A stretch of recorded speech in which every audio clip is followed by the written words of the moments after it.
Being discovered on YouTube is probably the hardest thing on the planet. We've all been there, we've all tried to make a video for hours on end. It's probably your best content. However, when you upload it, it's just sent to YouTube's basement forever. The fact you're even watching this video is a miracle in itself, especially given my track record with views over YouTube. But YouTube has us covered. May I present the YouTube Creators Academy course for getting discovered. This has all the information we've been looking for from YouTube itself, so let's dig in. Thumbnails. This may be the hardest part for anyone who doesn't have Photoshop or any like big magical software. However, you can still make thumbnails using Paint. What these examples have in common are the subject of the video in question clear on the image, saturation, fancy editing, and no clickbait. You don't necessarily need the fancy editing part, but the rest you kind of do. Stay away from long text. 1 or 2 words will be best if needed. Using big text will usually take up most of the screen, and you really don't want that. Trust me, I've done it. Make sure the subject is large enough to be seen on a smaller image too. When you get to the YouTube page, you will notice that the thumbnails are usually smaller than what you're making. Therefore, you need to make sure the subject is large so it can be seen at a smaller resolution. Usually, connecting thumbnail and title together will help you avoid using text in your thumbnails to begin with. If the thumbnail matches the title and is interesting enough, then usually the viewer will click it themselves anyway. Also, no pictures of tits. As nice as they are, that's still clickbait. The title. Believe it or not, the title is actually the easier part of making a video. It really helps if the title's creative and sparks an interest in the viewer. This can actually be done, apparently, through teasing content, being creative with your titles, or even making a title that connects to the thumbnail, which we mentioned before. Long titles shouldn't be used. 1, they're not interesting. 2, they can trail off the YouTube title space on the webpage. If you do use long titles, remember to keep the most interesting part at the front, since that's where your viewers are going to be reading. Also, stay away from clickbait. Don't get into shit because your video about the effects of the cold on wood is titled 101 Ways to Keep It Up. Actually, the title of my most viewed video on YouTube is called Head Stuck in Vagina. It's actually not clickbait. I mean, watch the video if you really want to see why. What did people actually search to see that?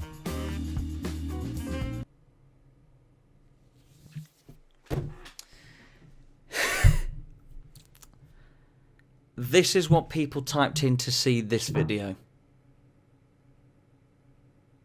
What's more sad is the dislikes on that video. I mean, what did you expect? I told you what was in the video.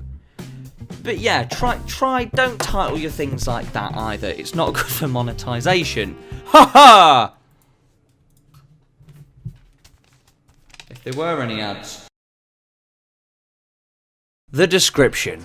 Now, the description is probably the most important part of your YouTube video besides the actual video itself. There is a very important factor when it comes to writing a description that not many people realise. What happens is YouTube search algorithms will match a person's query in the YouTube search bar with keywords that are in relevant video descriptions. Make sure you include keywords in your description. Don't forget to include things that you said you would include in the video. It's a shame I see so many people do this on YouTube. They'll say, here's the link to my Twitter page, here's the link to my Facebook, here's the link to my Amazon wish list where you can buy me shit because, you know, that's what I'm here for. This can really stop people from getting the most out of your video. They could really be genuinely interested in what you're doing. As for tags, add the keywords that you did use in your description and maybe title in the tag bar as well.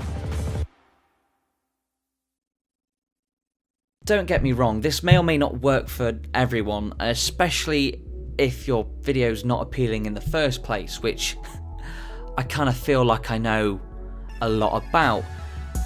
But I really do encourage you to try out this course. I know some of you may not have the time or necessarily want to do this course, which is why I've made this video, but it really does help explain those hard concepts you didn't really know before. If anyone really knows what it's like waiting to be discovered, it's me.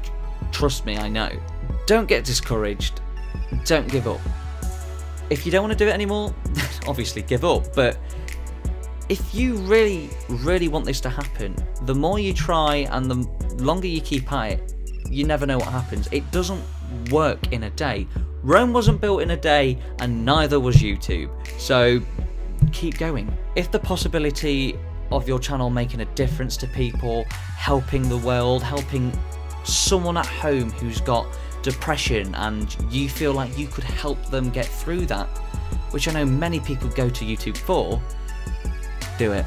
It's so worth it. I mean, well, I imagine it's worth it, because heck, I don't even know if this will work for me, but the possibility that it works for you after watching this or doing this course, I will be glad that I made this video. The whole point of this video is to make you aware that there are courses out there that YouTube have put out there that can really help you establish your channel, contact your viewers, and actually make a decent channel out of yourself.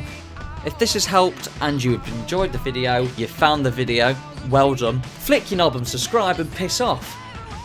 Go get discovered.